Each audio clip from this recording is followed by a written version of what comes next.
அன்புக்குரிய தெய்வத்தின் உறவுகளே, இந்த அற்புதமான காலை நேரத்திலே ஆண்டவருடைய வார்த்தையின் மூலம் உங்களை சந்திப்பதில் மிகுந்த மகிழ்ச்சி அடைகிறேன். தெய்வீக கிருபை, தெய்வீக பிரசன்னம் ஒவ்வொரு நாளும் ஆண்டவருடைய வார்த்தையில் இருக்கிறது. இந்த நாளிலும் இந்த வார்த்தையில் இருக்கிற தெய்வீக மகத்துவங்களை காண கண்கள் திறக்கப்படுவதாக இந்த நாள் சிந்தனைக்கு எடுத்துக்கொள்ளப்பட்ட கர்த்தருடைய வார்த்தை 2 சாமுவேலின் புஸ்தகம் 5ஆம் அதிகாரம் 10வது வசனத்தை இன்றைக்கு நாம் தியானிக்கலாம். வாசிக்கிறேன். தாவீது நாளுக்கு நாள் விருத்தி அடைந்தான். சேனைகளின் தேவனாகிய கர்த்தர் அவனோடு கூட இருந்தார். அன்புக்குரிய தெய்வத்தின் உறவுகளை, இந்த விழித்ததும் இன்னொருடன் இந்த தலைப்பில் ஒவ்வொரு நாளும் நாம் ஆண்டவருடைய வார்த்தைகளை கேட்க ஒவ்வொரு நாளும் தீவிரம் காண்பிக்கும் பொழுது அது நம்மை தேடி வந்து அடைகிறது என்பது நிச்சயம்.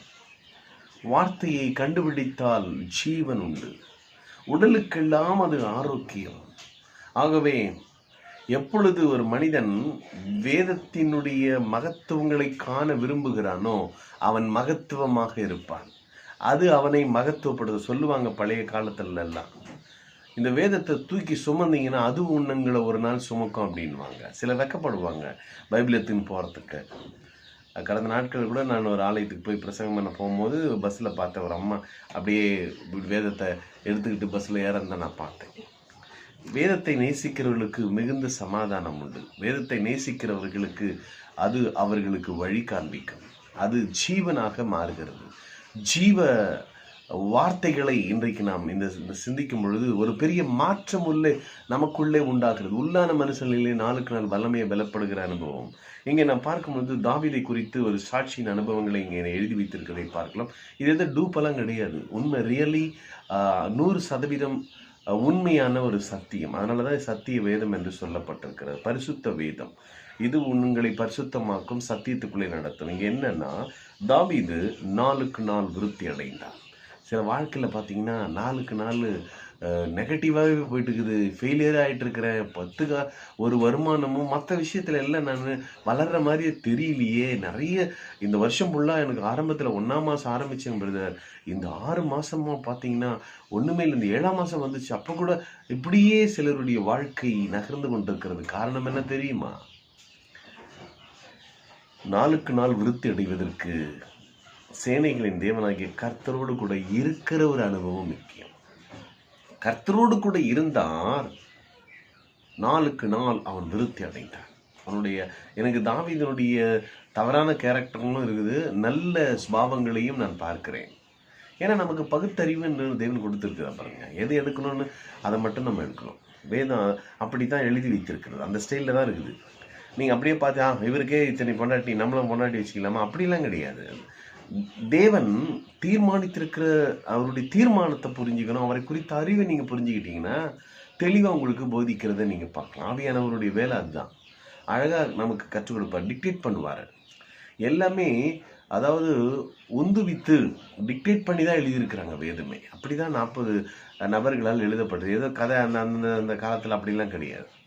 அவர் ஒவ்வொருன்னும் சொல்லி சொல்லி அவர்கள் எழுதப்பட்டது தான் இன்றைக்கு. இதெல்லாம் பார்த்தீங்கன்னா லோகோவாக இன்றைக்கு எழுதப்பட்டு வைக்கப்பட்டிருக்கு. ஒரு காட்சி, ஒரு அடையாளமாக, ஒரு நாம் அறிந்து கொள்வதற்கு லோகோவாக இருக்கிறது. இந்த லோகோவை ரேமாவாக ஒரு மனுஷன் மாற்றும் பொழுது மட்டும்தான் வாழ்க்கையில் மாற்றங்களை காண முடியும். இயேசு கிறிஸ்து வார்த்தையாக இருந்தார். அவர் எப்போ ரேமாவாக மாறினாரோ, இந்த உலகத்துக்கு வந்து தெய்வகுமாரனா வெளிப்பட்டாரோ, பல ரகசியங்களை அறிவித்து மீட்பின் திட்டத்தையே செய்து முடித்திருக்கிறார். அந்த கிரியைகள் தான் ரொம்ப முக்கியம். அதுதான் விசுவாசிக்கிறோம். நம்ம இந்த வசனத்தை பார்த்தோன்னே விசுவாசிக்கிறோம். ஆனால் கிரியைகளை என்னைக்கு நான் செய்யணும், நான் பண்ணணும் அப்படின்னு நீங்கள் பிளான் பண்ணுறீங்களோ அப்பொழுது அது ஆக்ஷனில் உங்களுக்கு வந்துடும். அதுதான் கொலோசியர் 1:6 தெளிவாக சொல்லுகிறது. இந்த கிருபையை, இந்த சத்தியத்தின்படி நீங்கள் என்றைக்கு அறிந்து கொண்ட நாள் முதல் இயேசு கிறிஸ்து சம்பாதித்த இலவசமான ஆசீர்வாதங்களை, நாம் எதுவும் செய்யாமலேயே இலவசமாய் வைத்திருக்கிறவைகளை நான் விசுவாசித்து அதை சத்தியத்தின்படி நான் அறிந்து கொண்ட நாள் முதல் அது எனக்குள்ளே பலன் கொடுக்க ஆரம்பிக்கும். அப்பொழுதே விசுவாசியாதனால நிறைய பேர் எபிரேயர் 4ஆம் அதிகாரம் 1 வசனத்தை சொல்ல, விசுவாசியாதனால அவர்கள் கெட்டு போனார்கள். நம்பாதனால வாழ்க்கையில கெடுதல் தான் வருமே தவிர, விசுவாசிக்கும் பொழுது நல்ல வழிகள் திறக்கும். ஆனா அதுல நம்ம ஆக்ஷன் போகணும், நடக்கணும், பழகணும். பயிற்சி, முயற்சி தொடர்ச்சியா இருக்கணும் வாழ்க்கையில். ஏதோ ஒரு நாள் கேட்டுட்டு என்ன இவரு என்னென்னவோ பேசுறாரு, இதெல்லாம் கேட்டா இதெல்லாம் முடியாதா, நாங்க போலியா ஆலயத்துக்கு, எங்களுக்கு தெரியாதா, நாங்க எவ்வளவு செய்தி எடுத்திருக்கிறோம், எங்களுக்கு எவ்வளவு சத்தியம் தெரியும். வாழ்க்கையில தேறின ஒருத்தரும் கிடையாதுங்க. ஒவ்வொரு நாளும் நாம் கற்றுக்கொள்ளும் நம் சீஷர்கள்.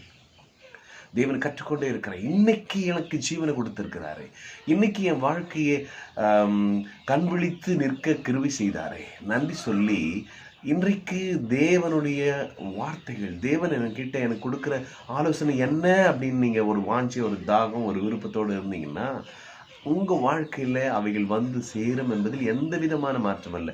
விரும்புகிறவனுக்கு கிடைக்குங்க. விருப்பம் இல்லாம கிடைக்கிறத நம்ம மிஸ்யூஸ் பண்ணுவோம், அதை உதாசீனப்படுத்துவோம். வேதம் சொல்லுகிறது, தேவனுடைய கிருபை விருதாவாக்குறது இல்லை.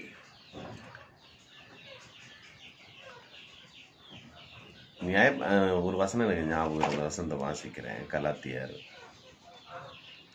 1ஆம் அதிகாரம் கடைசி வசனம். நீதி நியாயப்பிரமாணத்தினால் வருமானால் தேவனுடைய கிருபை விருதாவாகிறது இல்லை. நீதி நியாயப்பிரமாணத்தினால் வருமானால் கிறிஸ்து மரித்தது வீணா இருக்குமே. அப்போ நம்ம நினைக்கிறோம், நான் எழுதுனா இதை பண்ணோம், நான் அதை செய்ய இல்லைங்க. கிருபை வேலை செய்யுங்க நம்ம வாழ்க்கையில. கிருபை இல்லாம வாழ முடியாதுங்க. இந்த கிருபையை, இந்த 2ஆம் அதிகார கடைசி, நான் தேவனுடைய கிருபையை விருதாவாக்குறது இல்லை, நீதியானது நியாயப்பிரமாணத்தினால் வருமானால் கிறிஸ்து மரித்தது வீணா இருக்குமே. விருத்தி அடைகிற வாழ்க்கை அவராலே, கிருபையாலே எனக்கு உண்டாகிறது. அவரோடு கூட இருந்து வாழுகிற ஒரு அனுபவம் ரொம்ப முக்கியம்.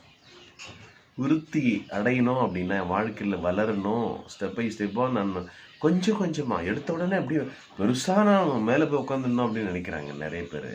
இல்லைங்க, எல்லாருடைய வாழ்க்கையில ஒரு விதை போடணும் நிலத்துல, அதுக்கப்புறம் அது 3 நாள் வெயிட் பண்ணணும், கொஞ்சம் காலம் கழிச்சா வெளியே முளைக்க வரும். சிலது முளைக்காமலே போயிடுது, சிலது முளைச்ச உடனே அதுக்கு வெயில் தேவை, தண்ணி தேவை, சுற்றி அந்த இயற்கை அந்த அனுபவங்கள் அதற்கு உதவியா இருக்குமானா அது நல்லா வளர்ந்து பெருகி ஒரு காலத்துல அது கனி கொடுக்க ஆரம்பிக்கும். வாழ்க்கைங்க. அப்போ நம்முடைய இந்த மனதுல சில காரியங்களை நம்ம விதைக்கிறோம், நம்ம கேட்குறோம், பார்க்குறோம். இதெல்லாம் பார்த்தீங்கன்னா நம்ம டிஸ்டர்ப் பண்ணுதா, நம்மளை வளர்க்குதா அப்படின்றது நெகட்டிவ் தாட்ஸ் நிறைய நம்ம பார்க்க இந்த நெட்லெல்லாம் பார்க்குறோம். நிறைய விஷயங்கள் நம்மளை என்னத்தை தாக்குதல் பண்ணுங்க. கத்தரோடு இருந்த பழகுங்க. நல்ல விஷயங்களை, நன்மையான காரியங்களை, ஒரு சாதிக்கக்கூடிய காரியங்களை, என்னை மோட்டிவேஷன் பண்ணுகிற காரியங்களை நீங்கள் ஒவ்வொரு நாளும் கேட்டு பார்த்து பழகுங்கள் அன்புக்குரியவர்களே. அவரோடு கூட இருந்த வேதத்தில் அப்படி தான் நிறைய காரியங்கள் இருக்குது. அதெல்லாம் பகுத்தறிந்து நலமானதை பிடித்து கொள்ளுங்கள். எவ்வளவு சொல்லுங்க, 5:21, 22 அப்படி தான் சொல்லுது.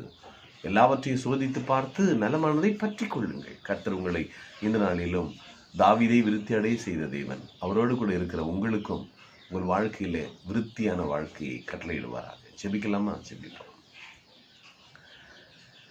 என்மேல் இருக்கிறீர், எனக்குள் வாழ்கிறீர், என்னோடிருந்து என்னை தேற்றும் தெய்வமே, உம் அன்பு பெரிதல்லவோ இயேசையா, உம் அன்பு பெரிதல்லவோ,